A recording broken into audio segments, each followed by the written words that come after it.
est indispensable aux êtres vivants. C'est d'ailleurs le principal constituant du corps humain. Différente d'une personne à l'autre, la quantité d'eau peut varier par exemple selon l'âge. Le corps humain est composé environ de 60% d'eau, alors que celui d'un nouveau-né, par exemple, l'est à 75%. L'être humain peut vivre de 6 à 8 semaines sans nourriture, alors qu'il ne peut vivre que quelques jours sans eau. L'eau est donc le principal constituant de notre corps. Mais savez-vous exactement à quoi elle sert? Voyons ensemble ses principaux rôles chez l'être humain. L'eau transporte un certain nombre de substances dissoutes indispensables au bon fonctionnement de notre corps. L'eau participe à de nombreuses réactions chimiques dans notre corps, comme celles qui fabriquent de l'énergie. De nombreux déchets, c'est-à-dire des substances inutiles au bon fonctionnement de notre corps, sont générés par ces réactions chimiques. L'eau facilite donc leur élimination. Enfin, l'eau joue un rôle majeur dans la régulation de la température de notre corps. Pour bien fonctionner, notre corps a besoin de se maintenir autour de la même température, soit 37 degrés Celsius. Beaucoup d'éléments, comme l'environnement extérieur, font influencer cette température. Il est donc essentiel d'avoir de bons mécanismes pour permettre de maintenir cette bonne température. L'un de ces mécanismes est la transpiration. En moyenne, dans une journée normale, un adulte perd entre 2 et 2,5 litres d'eau, principalement par la sueur et l'urine. Ces pertes varient énormément en fonction de la consommation de liquide, du régime alimentaire, de facteurs externes comme la température, mais aussi de l'activité physique de chacun. Avez-vous remarqué que la température de votre corps augmentait lorsque vous pratiquiez une activité physique? Eh bien, je vais vous le démontrer à l'aide d'une petite expérience. J'ai ici un thermomètre qui va permettre de mesurer la température de mon corps. Je ne suis pas en train de pratiquer une activité physique en ce moment, donc techniquement, ma température devrait tourner autour de 37 degrés. Vérifions ensemble. J'ai 37 degrés Celsius, exactement. Maintenant, je vais aller bouger un petit peu et ensuite je vais reprendre ma température.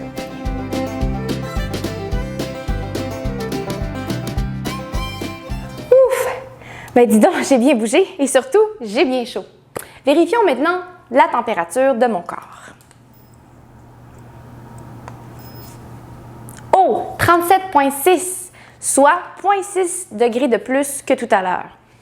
Découvrons ensemble pourquoi. Lorsqu'on bouge, nos muscles ont besoin d'énergie. Cette énergie provient de transformation du sucre transporté par le sang, lui-même propulsé dans tout le corps par le cœur.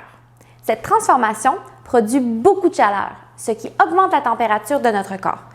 Or, comme je vous le disais un petit peu plus tôt, pour bien fonctionner, notre corps doit rester autour de 37 degrés Celsius. Il est donc essentiel d'évacuer le surplus de chaleur et c'est ce qui permet de faire la transpiration. Nous venons de voir à quel point le corps perd quotidiennement de l'eau. Mais cette eau est essentielle au bon fonctionnement de notre organisme. Il est donc primordial de compenser ces pertes. Notre apport d'eau provient principalement de notre alimentation. D'une part, ce que nous mangeons, de 20 à 30 %, et d'une autre part, ce que nous buvons, de 70 à 80 %. Et bien sûr, tout ça dépend du régime alimentaire, car tous les aliments ne contiennent pas la même quantité d'eau. Saviez-vous que la catégorie d'aliments qui contiennent le plus d'eau est celle des fruits et des légumes? Bon, vous vous en doutiez probablement. Mais dans cette catégorie, pourriez-vous classer les 6 aliments suivants selon celui qui contient le plus d'eau à celui qui en contient le moins?